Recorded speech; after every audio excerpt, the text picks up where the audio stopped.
Joining us now from House Homeland Security, Congresswoman Cammack. Congresswoman, it's always a pleasure having you on.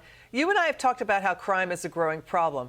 This story coming out of Las Vegas, that elected official, Clark County Public Administrator Robert Tellis, he's charged with murder. He murdered, allegedly, investigative reporter Jeff German, who was writing negative stories about him.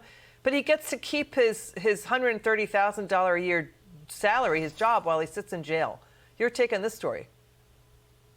Well, it's good to see you, Liz. And again, just another example of how liberal policies and the double set of standard exists in this country to the detriment of the American people.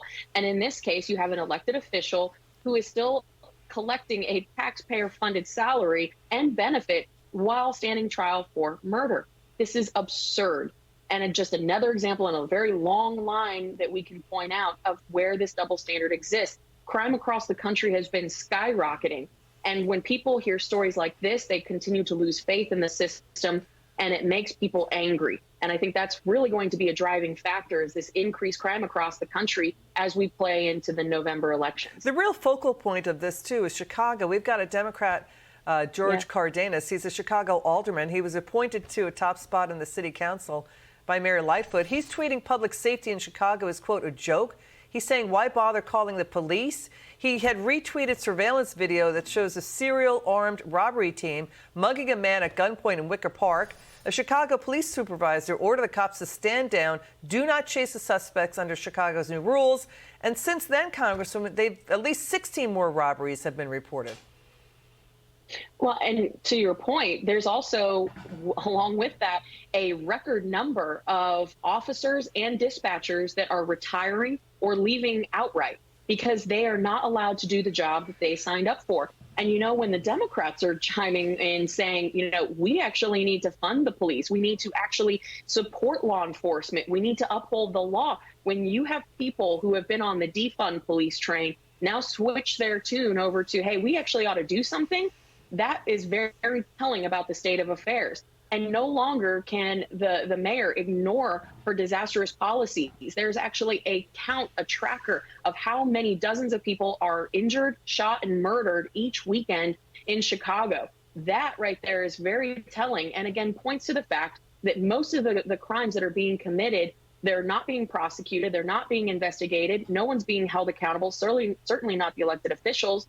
And when you look at the weapons that are used, they are illegal.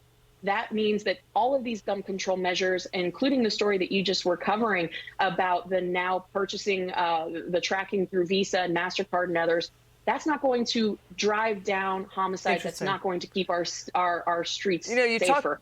It's this vicious cycle. You talked about defund the police. The city of Seattle defunded their police, right? They're losing police officers amid a major spike in crime. They voted to defund cops in 2020. Nearly 500 cops have left. They have 11 homicides in August, the deadliest month on record since that goes back to 2008. It's going to take a decade to get back up to the 1,500 cops they need. They have about 877 now. And crime and quality of life complaints are so bad in Portland and Seattle and the West Coast. People keep talking about it. We hear it on, and we see now in New York City, in Greenwich Village, they have hired armed guards to patrol the streets in Greenwich Village because of chronic drug dealing, crack smoking, and more.